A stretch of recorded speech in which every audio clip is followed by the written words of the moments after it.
اللي شكون العدو؟ شكون اللي قتل لك 1.5 مليون؟ شكون اللي دمر لك 2000 ساعه؟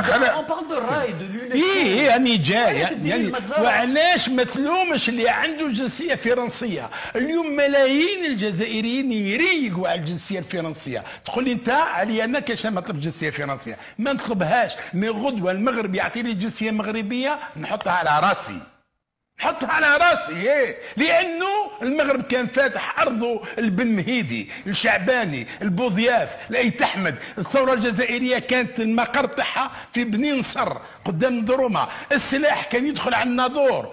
الور وهذا عدويا؟ تحط لي انت الجنسيه المغربيه مع الجنسيه الفرنسيه وتقول لي هذا كذا جنسيه فرنسيه ما عليه، واش معناها؟